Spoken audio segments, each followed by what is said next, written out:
Hello everyone, आज हम लोग फिर से करने जा रहे हैं जेई एडवांस 2025 फिजिक्स का एक क्वेश्चन। तो ये आपका वेव्स टॉपिक के ऊपर है, तो एक बार क्वेश्चन पढ़ लेते हैं। Consider system of three connected strings S1 S2 and S3 with uniform linear mass density mu. एक की इसकी म्यू दे रखी है, इसकी 4 म्यू दे रखी है, इसकी 16 म्यू दे रखी है, ठीक है, respectively as on the figure S1 S2 S3 are connected in series. तो हमको इसमें खुद पढ़ लेना, मैं इसको बताया था। इसमें ना यहाँ ये फिक्स एंड है और यहाँ पे ये सोर्स है, जहाँ से हमने एक वेव जनरेट करी है। और हमको इस ऑप्शन देख के बताना चार ऑप्शन में कौन सा सही है। जब ये यहाँ पे एक वेव एक मीडियम से दूसरे मीडियम में जाएगी तो उसकी इक्वेशन चेंज होगी। हमको इक्वेशन बतानी है इनमें से कौन कौन सी सही जा रही है। तो हमको स्टैंडर्ड इक्वेशन जो हमने भेजी है वेव यहाँ सोर्स से, वो तो ये दे रखी है, ठीक है। तो इसको क्वेश्चन करने पैसे अगर आपको तो कॉन्सेप्ट आता होगा फिर तो भाई मेरे ख्याल से 2 मिनट का क्वेश्चन भी, 1 मिनट भी नहीं लगेगा आपको क्वेश्चन करने में। ऑप्शन एलिमिनेशन से हो जाएगा क्वेश्चन। एक बार हम काम करते हैं, एक पहली बार मैं इसको आपको ऑप्शन एलिमिनेशन से करके दिखाऊंगा और दूसरे में आपको इसका ये प्रॉपर इसको सॉल्व करना पड़ेगा, ये भी दिखा दूंगा आपको। तो पहले मैं इसके एक बार कॉन्सेप्ट समझाता तो देखो होता क्या है। जैसे यहाँ पे स्ट्रिंग है, ये इसकी एक डेंसिटी म्यू है, ये म्यू 1 है, ये म्यू 2 है, ठीक है। ये म्यू 1 है, ये म्यू 2 है। और जब हम इसको यहाँ से वेव भेजेंगे ऐसे करके, ठीक है, सपोज इसका एम्पलीट्यूड कुछ है, समथिंग ए मान लेते हो, इसका कोई एम्पलीट्यूड है, हमने इसको यहाँ से v1 वेलोसिटी से भेजा, ठीक है। तो जाएगी जाएगी जाएगी। अब यहाँ पे देखो ये थोड़ा डेंसर मीडियम आ गया, तो यहाँ पे दो चीज़ होंगी। कुछ पार्ट ऑफ जो इसका ये एम्पलीट्यूड होगा वो इसमें चला जाएगा और कुछ पार्ट रिफ्लेक्ट होकर वापस आ जाएगा इस तरफ में वी में, ये v1 v2। और एक चीज़ और जानने की ज़रूरत है कि यहाँ पे जो v1 है, जब उल्टा पलट के टकरा के वापस आएगा ना, तो उसकी वेलोसिटी v1 ही रहेगी, बट इसका फेस डिफरेंस 180 का आ जाएगा। मैं बाद में बताता हूँ उसको क्या होता है, ठीक है। एंड तो अगर सपोज इसकी इक्वेशन हम लिखते हैं, अगर इससे क्वेश्चन बता रहा है, मैं आपको इन जनरल बताया था। अगर इसकी इक्वेशन हम लिखते हैं y = a sin omega t minus का kx लेते हैं, ठीक है। तो ये जो रिफ्लेक्टेड वाली होगी, तो जो रिफ्लेक्टेड वाली होगी वेव, इसका होगा कुछ y रिफ्लेक्टेड, इसकी इक्वेशन होगी ए आर। अभी एम्पलीट्यूड भी चेंज होगा ना, क्योंकि कुछ पार्ट ऑफ एम्पलीट्यूड इसका यहाँ जाएगा और कुछ पार्ट यहाँ आएगा, वो म्यू पर डिपेंड करेगा और वो उसको हम बाद में कैलकुलेट करते हैं। तो ये आएगा साइन ओमेगा टी प्लस का के एक्स, ये आएगा, ठीक है। ओमेगा क्या होता है? Angular frequency. फ्रीक्वेंसी देखो कभी चेंज नहीं होती, ये हमेशा सोर्स पर डिपेंड करती है, चाहे कोई भी मीडियम में चल जाए। अब चाहे तो ये आपकी वेव यहाँ से इधर चल जाए, ये इधर से वापस आ जाए, ओमेगा सेम रहेगा। के चेंज हो सकता है ट्रांसमिशन के लिए, जब रिफ्लेक्ट हो रहा है तो सेम मीडियम वापस आ रहा है, तो के तो इसके लिए सेम रहेगा। बट जब दूसरे मीडियम में जाएगा ना, तो उसके लिए के चेंज हो जाएगा। तो हम वाई ट्रांसमिटेड की इक्वेशन लिखेंगे, ए ट्रांसमिटेड साइन ओमेगा टी, देखो ओमेगा सेम रहता है, माइनस का k2x। अब इसमें माइनस प्लस को लगाया, देखो अब हमने ये वेव इस डायरेक्शन में जा रही है, तो ये पॉजिटिव एक्स में जा रही है। इसको कैसे पता लगता है? देखो अगर तो कोफिशिएंट ऑफ टी है और कोफिशिएंट ऑफ एक्स है, ये के और ओमेगा, इनका साइन डिफरेंट है, तो ये जाती है पॉजिटिव एक्स डायरेक्शन में। और अगर कोफिशिएंट ऑफ टी और कोफिशिएंट ऑफ एक्स का ये जो साइन है सेम है, तो ये नेगेटिव एक्स में आ रही होती है, ठीक है। तो जब तो रिफ्लेक्ट होके आएगी तो इधर को वापस आएगी, तो ये नेगेटिव एक्स में आ रही है। बट ट्रांसमिशन में ये सीधा ही जा रही है, पॉजिटिव एक्स में जा रही है, तो इसलिए हमको माइनस लिखा है हमने। अब तो ये बात तो होगी यहाँ पर, ठीक है। अब हमको पता करना है ये हमने ए आर और ये ए टी कैसे निकालते हैं। तो देखो इसका मैं बोलूँगा डायरेक्ट फार्मूला ही होता है, तो फार्मूला याद कर लो आप। तो जो ए ट्रांसमिटेड होगा वो होगा आपका 2v2/v1 + v2, जो ए इनिशियल एम्पलीट्यूड है, जो ए इनिशियल माना है हमने, ये जो स्टैंडर्ड मानी है हमने, जो हमने शुरू से भेजी है, इसको ए इनिशियल बोल लेते हैं। और जो ए आपका रिफ्लेक्टेड होगा वो होगा आपका v2 - v1/v2 + v1 divide by A initial, ठीक है।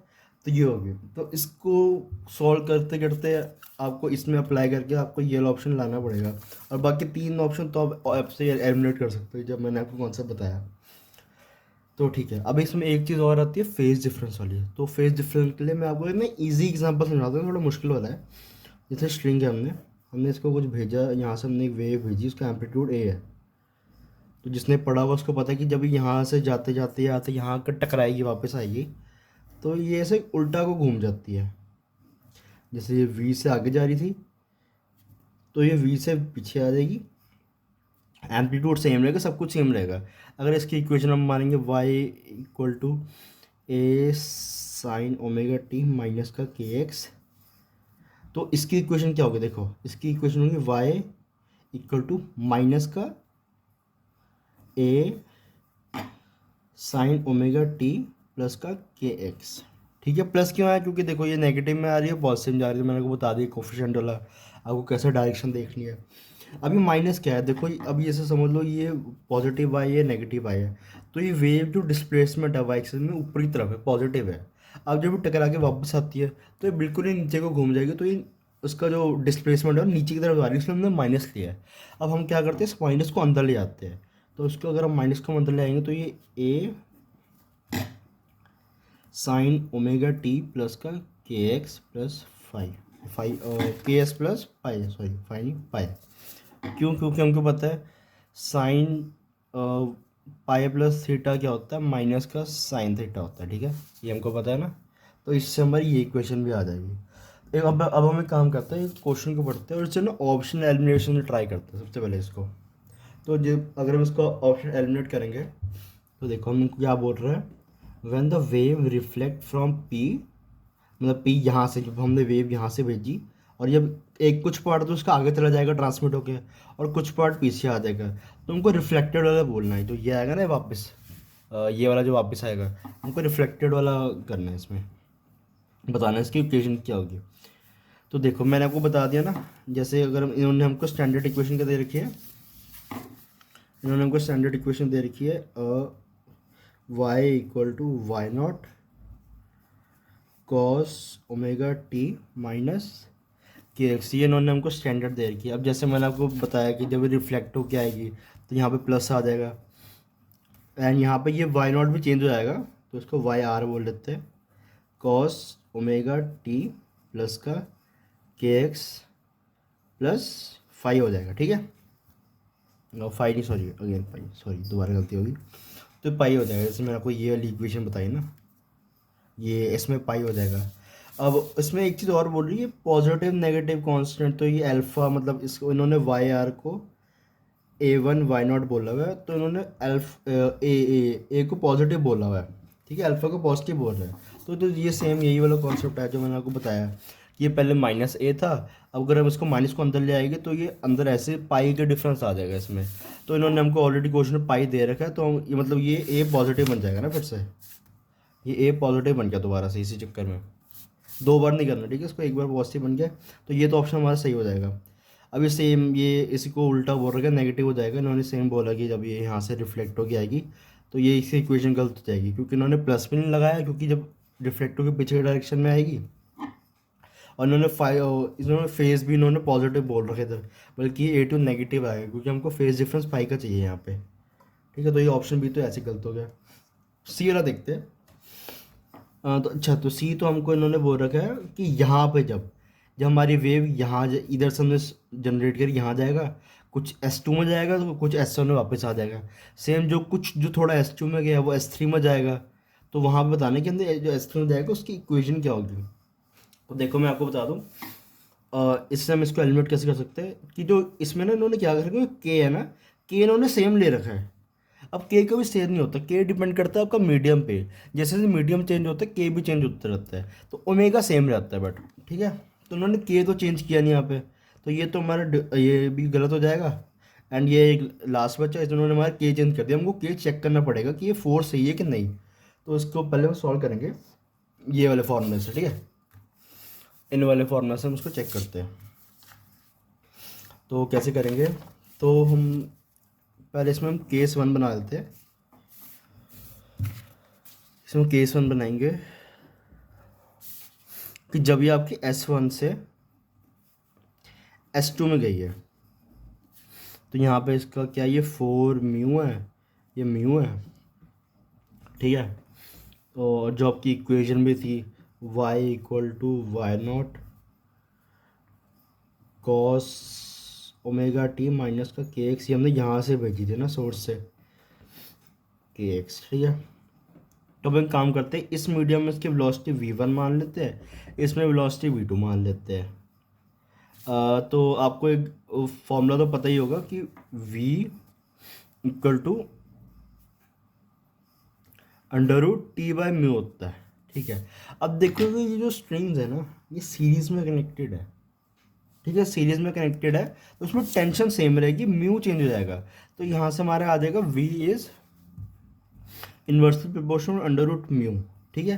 तो अब इससे हम बना लेते हैं कि v1/v2 इज इक्वल टू √μ2/μ1, ठीक है।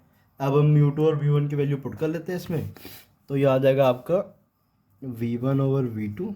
μ2 कितना दे रखा है आपको, ये 4μ दे रखा है ना, तो ये आएगा आपका √4μ/μ, ये म्यू से म्यू कट गया, ये √4, तो ये 2 आ जाएगा, ठीक है। तो ये आपको 2 आ गया।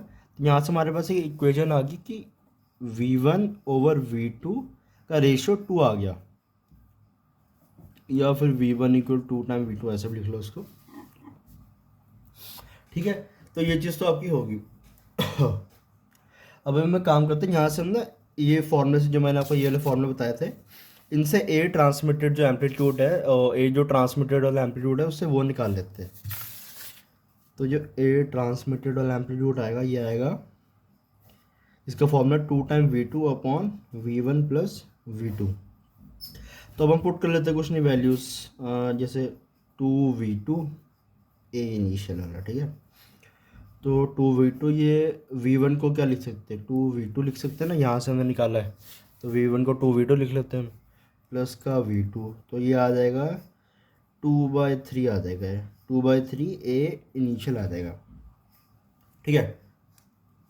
तो ये जो S2 मीडियम में जा रही होगी, इस वेव की इक्वेशन होगी y(S2) लिख लेते हैं 2/3 y0, क्योंकि ए इनिशियल आपका हमने y0 ले रखा है ना, y0 cos ω_t माइनस का k2x, और फेज डिफरेंस नहीं आएगा क्योंकि फेज डिफरेंस रिफ्लेक्शन में आता है, ओमेगा सेम रहता है k2। अब हमको इसमें से k2 निकालना है, ठीक है, क्योंकि जो k होता है आपको मीडियम पर डिपेंड करता है। तो हमको एक फॉर्मूला और पता होगा कि जो वेलोसिटी होती है ना, वो इस इक्वेशन से वेलोसिटी निकालनी तो होती coefficient of t upon coefficient of x का मॉड होती है। तो यहाँ से हम निकाल लेते हैं अपनी स्टैंडर्ड इक्वेशन से, हम जो वेलोसिटी होती है, तो ये आ जाएगा, यहाँ से आता है हमारे पास कोफिशिएंट ऑफ की ω/k, ठीक है। तो v इक्वल टू ω/k एक स्टैंडर्ड फॉर्मूला होता है। अब इसमें अलग अलग वैल्यू पुट करते हैं। देखो ओमेगा तो सेम है क्योंकि मीडियम चेंज पर ओमेगा डिपेंड नहीं करता है, तो v is inversely proportional to k हो जाता है। यहाँ से हम एक और रेशियो बना सकते हैं कि v1/v2 is equal to k2/k1। अब हमको v1/v2 तो हमने यहाँ पर निकाल लिया था, ठीक है। तो v1/v2 होगा, ये हमारे का 2:1 हो गया। तो जो आपका k2 है वो 2 टाइम k1 हो गया, ठीक है। तो यहाँ पे जो फाइनल इक्वेशन आएगी जो y(S2) में आएगी, ये आएगी 2/3 y0 cos ω_t minus 2 time kx, k1 आपका k ही माना हुआ है ना हमने, ठीक है, कि k इनिशियल था। तो ये आ गई हमारी y(S2) में। अब हमको ये सेम जो हमने प्रोसेस यहाँ रिपीट किया ना, अब इसको हमको अपनी स्टैंडर्ड वेव मान के यहाँ इस वाले इंटरफेस में चेंज कराना है। चलो करते हैं इसको हम, एक सेकेंड, इसको हम करेंगे। तो देखो अब हम मान लेते हैं कि ये आपका S2 है एंड ये आपका S3 है। तो यहाँ पे म्यू कितना है, यहाँ पे है 4μ, यहाँ पे क्या 16μ है, ठीक है, 16μ है। तो यहाँ पे हम इसको काम करते हैं, फिर से v1 v2 मान लेते हैं, क्योंकि अगर उसको v3 मानेंगे थोड़ा फॉर्मूले में पुट करने में आपको फिर डिफिकल्टी आएगी। तो इधर भी हम सेम मान लेते हैं, या v1 मान लेते हैं या v2 मान लेते हैं। अब v3 भी मान सकते हैं, जो मर्जी करना है, कैलकुलेशन ही है। तो यहाँ से हमारे पास एक तो हमारे पास स्टैंडर्ड इक्वेशन थी जो S2 में थी, 2/3 y0 cos ω_t minus 2kx, ठीक है। अब हम सेम यहाँ से क्या करते हैं, v2 और v1 निकाल लेते, तो v2/v1 नहीं, हमने v one over we two निकाला था ना, तो v one over we two equal to root mu two over mu one. तो म्यू टू क्या है हमारे पास, म्यू टू क्या है 16 म्यू अपॉन 4 म्यू, तो ये आएगा 4 4 तो 16, तो ये फिर से 2 ही आ गया। यहाँ पे हमारे पास सेम रेशियो आ गई, V one over we two हमारे पास 2 आ गया and V one equal to 2 time we two आ गया। ठीक है, सेम अब यहाँ से जो ए ट्रांसमिटेड का हम एम्पलीट्यूड निकालेंगे, अब यहाँ से यहाँ वेव जाएगी ना, तो इसमें एम्पलीट्यूड कुछ डिफरेंट होगा, इसमें अलग होगा। तो यहाँ से हम निकालेंगे, तो ये हमारे पास फॉर्मूला था 2 time we two upon v two plus v one, and तो ये फिर से आपका वही आ जाएगा 2/3 ए इनिशियल। ए इनिशियल इस बार हमारे पास ए इनिशियल क्या है, इस बार हमारे पास ए इनिशियल 2/3 वाई नॉट है, तो 2/3 इंटू 2/3 वाई नॉट हो गया, तो ये 4/9 वाई नॉट हो गया। ठीक है, तो अब हम वाई S3 निकालेंगे, तो ये 4/9 y not cos omega t minus K3x मानते हैं। अब हमको K3 निकालना पड़ेगा, K3 मानो K2 मानो K2 मान लेते हैं फिर से कैलकुलेशन ईजी के लिए। ठीक है, हमको फिर से बताया जो मैंने पीछे निकाला था ना कि v one over we two equal to k two upon k one, तो फिर से ऐसे ही कर लेते हैं, v one over we two equal to k two by k one equal to 2:1 ही दे रखा है, तो हमारे पास इसमें के टू आ जाएगा 2 टाइम के वन। अब इसमें देखो के वन हमारे पास ऑलरेडी 2 है, तो उसको हम यहाँ पर 2 लेते हैं, के टू क्या आएगा 2 इंटू 2 टाइम के, तो ये 4 टाइम के आ जाएगा।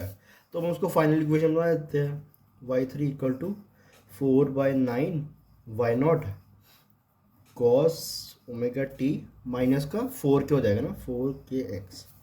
तो लो भाई, ये वाला ऑप्शन भी आपका करेक्ट हो गया। देखो हो सकता है आप इसको तो ऑप्शन एलिमिनेट कर देते हैं, बट इसको सॉल्व करना पड़ता है, ये दो तो वैसे ही कट रहे थे। Thanks for watching.